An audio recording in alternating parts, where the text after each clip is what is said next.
Hello everyone and welcome to the lesson 3 in Soundation. So today what I want to look at mainly are two things. The first one is structure and the second one is effects. If you are someone who's just interested in looking at the effects that we mentioned, then fast forward later on into the video as I will be talking about structure for the students that I teach and how we can improve our structure and work on how a song kind of comes together or a piece of music tends to come together in general. So the first thing then, without further ado, let's start off with structure. So structure is pretty much how things are put together. So whether that's how you put a building together, whether that's how you make a cake, or whether that's how you make a song. There's structure. So in other words, you've got a beginning, a middle, and an end. Okay. In music, you tend to break this up, especially in popular culture, with your verse, chorus, middle eight, bridge, that kind of scenario. So obviously with Soundation, we are limited, especially if we're using the free version of Soundation. We don't necessarily have all the tools available to us to record our audio in there. Some of you may do. But for those of you that don't, how we're going to do this is we're going to look at effectively the grid box of 4. So at the top here on my screen, you should be able to see where it says 1, 2, 3, 4, 5, 6, 7, etc., etc., etc. Okay, those are our boxes. So you've got 1, 2, 3, 4. As you can see, for the first 4 boxes here, I can't highlight them because it's highlighted there. From 1, 2, 3, 4 boxes here up to 5, we only actually have the keyboards here that I'm picking up here playing. That's effectively working as an introduction. Then later on, I add the bass, drums, and some strings also come in towards the end. So let's just hear that section first.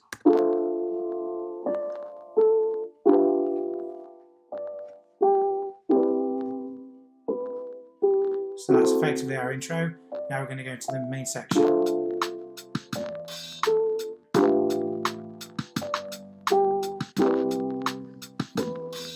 Now just to carry on the interest, make it more interesting, we can add some strings.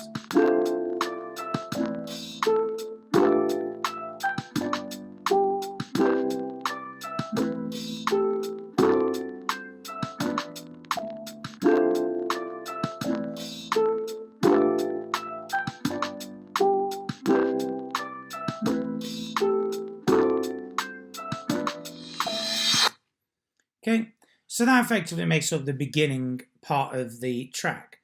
So as you can see here, now that I've zoomed out of my project section, I'm just going to bring all the tracks in view. There are clearly sections that change. So here, where number 17 is, I have only one instrument playing, which sounds like this.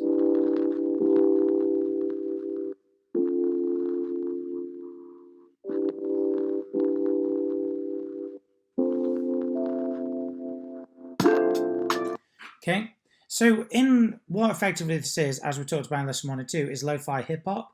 Now the thing about lo-fi hip-hop, it's used for studying a lot, so you don't want it to really stand out in the same way that you might want a top 40 song in the charts to stand out, in the respect that, you know, it's probably not going to be the big hook, catchy chorus. You're just going to have sections that kind of smoothly, nicely work together as they go in and work together to create the song. So I've effectively got what I'm going to call the verse section from 5 up to 17. So effectively that's 12 bars. But if you include the 4 at the start before the bass and the drums come in, it's actually 16.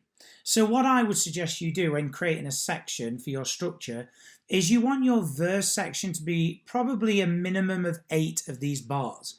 So you want, if you started it all straight in, you said, right, I'm going to come in straight in with the verse for my song, 1 to 9 would be your verse. You could stretch that out further and go all the way to 17, because you've got to remember the verse tends to tell the story of the song, whereas the chorus is the bit that we tend to remember. Okay, so the chorus is that short, snappy bit that tends to come in a lot. Okay, there's so many different ways to do this. So you could flip down its head and say, well, don't bore us, get to the chorus. You could start with 8 bars of chorus, and then maybe your verse is actually only 4 bars. You've got to play it by ear. Okay, you've got to think about what sounds good. But one problem I found a lot with students that I teach is that they do not let things breathe. Okay, so for example, I'll hear this, and then this will happen, then this will happen, then this will happen. Oh, we're going to bring in, you know, etc., etc. And what's effectively happening is that the students are just bringing in parts so quick, and you want to let music breathe. What I would suggest you do as a task for yourself is listen to music, and listen to it in the sense that you think, right, okay, how long is the verse? How long is the chorus? Is it short? Is it long? Does the song start with a chorus? Does it start with a verse? Is the verse that important? Does it tend to have a lot of the verse in there? Or do I tend to get more chorus? Okay, so that would be my advice with structure. I would look back at lesson 2 to look at the Roman numerals. If you're not sure about chord structures and you want to add MIDI, again, that's in lesson 2. So if you've just caught this video, obviously we talked about structure, but there's also lesson 1 and 2 that build in nicely to this. So that structure kind of talked about. So in most songs, you've got verse, chorus, middle eight, verse, chorus, repeat and repeat. One thing you find with most songs is it's repetitive, okay? And that's obviously for a reason. I'm using lo-fi hip-hop in Soundation as my tutorials just because I like it and it's quite easy. Lo-fi hip-hop tends most of the time to be something you might listen to when you're studying or you're just chilling in your living room and you're just having a cup of tea like I've got right here, you know, all that kind of stuff. So it's not supposed to make you jump on the dance floor. It's supposed to be more relaxing. So with the structure that I played there for you, for example, I didn't really have this bit, which would normally be my chorus, lasting very long. If this was a club song, say a dance song, which we'll look at in another time, I might actually have made this only last from 1 to, say, here, 1 to, I can't think of my maths here, 1 to 13, or maybe even there, or I would have extended the chorus maybe so that it went up to 25. So remember to think about those grids. My advice would be make sure that you make it anywhere between 8 and 16 bars long. That can be for your verse and the chorus, okay? So as I say, you want to make it so that these things, okay, stretch out and they breathe. You can always edit them later, okay? So if you do think actually 16 bars is too long for my verse, just edit it. If you think 16 bars is too long for my chorus, just change it. Okay, fab. So that's structure. Okay, let it breathe. Last thing to say about structure actually before we move on. This is 64 bars and it repeats a lot. If you look at these patterns, you'll see there's a lot of repetition, okay, but a lot of stops as well. Like for example here, just to make it more interesting, when this stops and is on its own again, I've actually put the harp with it.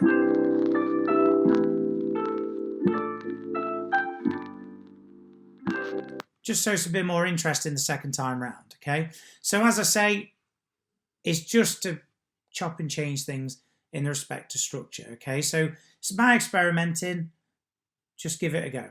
Right, effects. So the main effects I want to talk to you about today are, in my opinion, probably the most important effects. Again, we're limited a little bit because I'm using free software on Soundation. If you've got the upgraded version of Soundation, you might have more access than to better effects. I don't know. But the main ones I want to talk about are EQ, reverb, compression, and delay. So that's EQ, reverb, compression, and delay. So what I'm going to do is I'm going to solo my keyboard, and effectively I just want to make it so that we just have this on loop for this section, okay? Where do you do your loop again? Is it there? Yeah. Okay, so this is the keyboard on its own.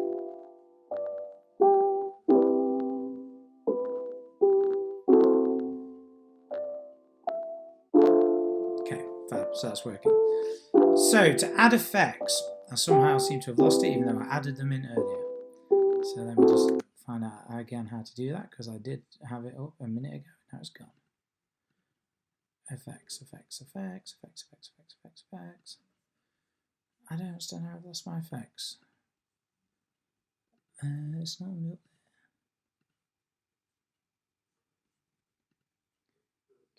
I was literally, just before I made this video, putting the effects in. So how have I managed to lose?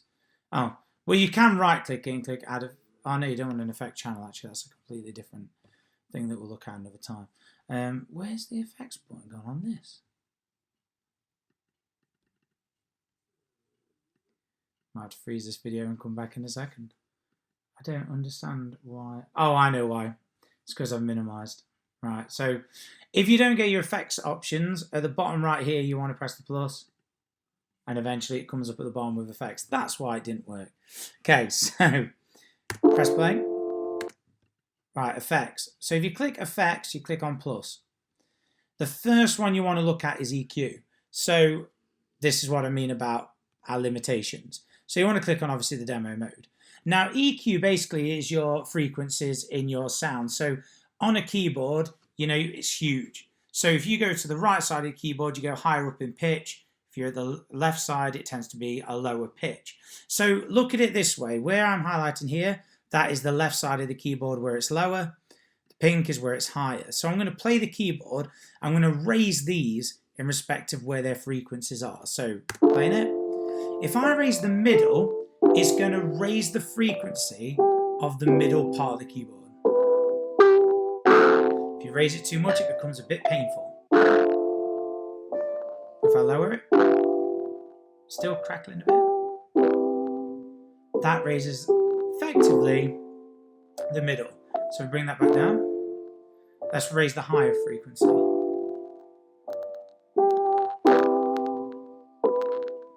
You kind of get that tinny sound of the high frequency now. Okay, so let's raise that back down. And then finally, just for the example, we'll raise the lower. I mean, that sounds horrendous. But it does raise the bass. So for example, if you got to think of this as a structure now. If you've got a bass guitar, you're probably going to be raising these more than if you're using a keyboard, okay? Keyboard, you want quite a balanced sound. There's some presets here. So I could say, do you know what? Is there actually a keyboard one? That's the question. There actually isn't, which is quite surprising, actually. So let's just raise the middle a bit. Only ever slightly. You probably would tend to raise it around here with keyboards. I mean, you might raise a bit higher. Depends on the pianist and the keyboard. Again, unfortunately, with Soundation and the free software, we could explore this a bit further, which one day we will get a video on in FL Studio or a Logic Pro session or something. But that's effectively what EQ means. So each instrument has a frequency range. If you've got a guitar or a violin, well, let me phrase that. If you've got a guitar, it tends to be in the mid range. If you've got, trying to think of a good high end now. If you've got, for example, a violin and you're hitting the really high squeaky bit, that's obviously going to be where the purple bit is. Basses tend to be on the lower end. And when you have a full mix of music, you can raise these so that when you listen to the finished product through your headphones or through speakers, it becomes a more balanced sound. So that's like the basic understanding of EQ in a nutshell. We will explore these in further detail in the future on other software, okay? So you can play about with those anyway and see what happens. The next one I want to look at, and I'm going to get rid of EQ now so that we can really highlight each one. Compression.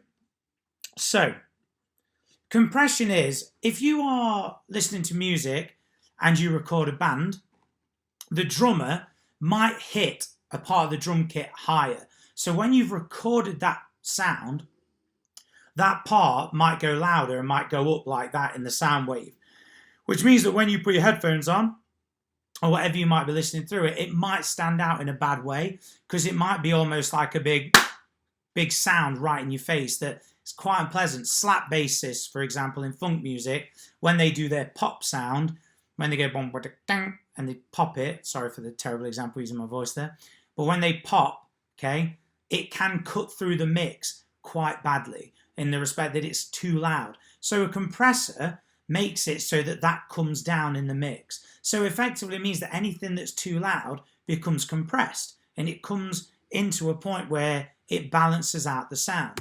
So if I play this, you can see some parts of the keyboard are louder than others. these grey WAV files here, part of the WAV file I should say, loud, it's gone back down, a bit higher. Because as musicians, when we play, we don't tend to stay at one volume. We probably do fluctuate and come up and down a lot of the time. So compression is just a way to make sure that nothing sticks out in a negative way and distorts maybe in the mix. Okay, so if you hit the attack, then what that should do is make it so it all becomes even lower. Okay, in theory. Again, let's say okay, threshold. So the threshold can go up and down, threshold being where you want the sound to be hitting. Gain obviously making it louder. See how they've gone up now and that red line's come down. Which again, sounds a bit nasty. What I tend to do a lot of the time with compression in my mixers is I tend to make it so that not every instrument needs it. I would argue that this doesn't really need it because it's quite a nice balanced sound anyway.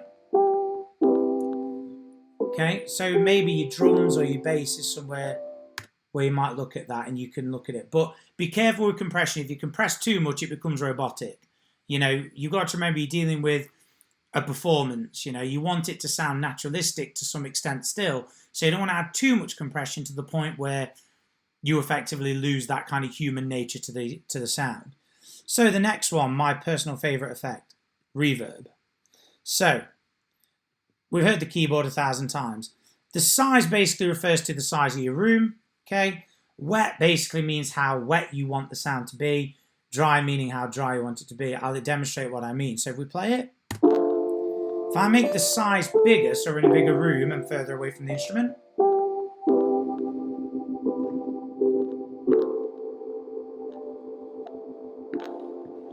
with that far away, we're almost getting a bit of an echo. Okay, so let's move this back to 60%. If now I change the wet effect,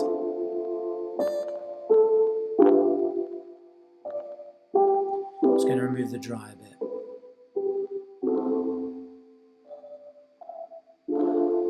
It almost sounds like raindrops in the distance. So again, it gives us the sense that we're further away. So what you tend to find with reverb is it's commonly used a lot. From experience, I'd say it's the effect that I've probably used more than anything, because when you go and see live music, you're in a room. Yeah? When you're in the room, you get reverb. It's just naturally how it always works. Okay, I'll go again. We'll look at reverb in more detail in future lessons.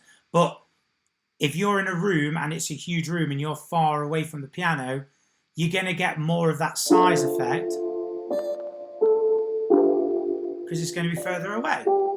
Because with sound, it hits walls and hits them.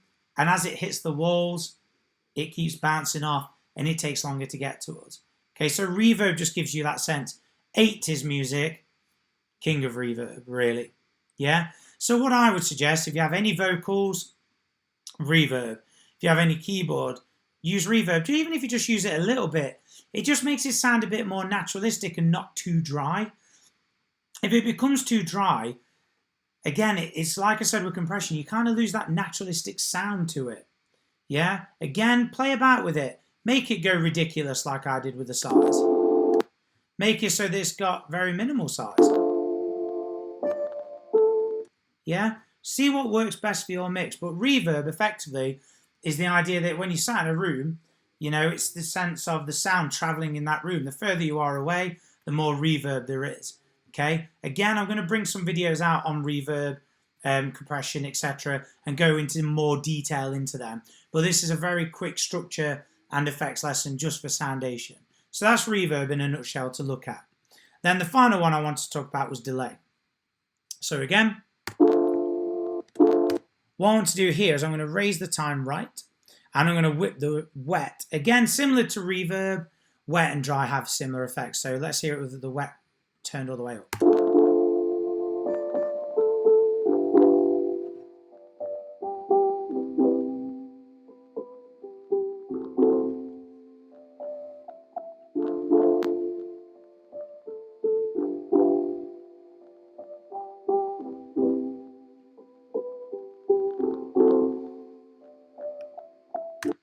So effectively what delay's doing is creating a delay. So if I went like that, a couple of seconds later you're going to hear it. But obviously what's happening is as the keyboard is playing the song, as it hits the next chord, the chord before is still lingering on in the background. Again, in theory, you could push this to the absolute extreme and it can become quite painful because it becomes a noise. It becomes a bit of a mess. So for example, let's just whip that right up. Okay? You're losing it now.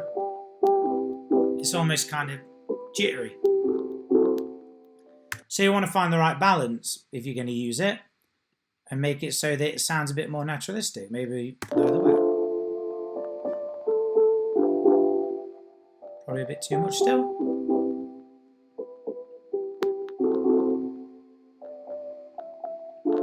Let's just narrow it down again a bit.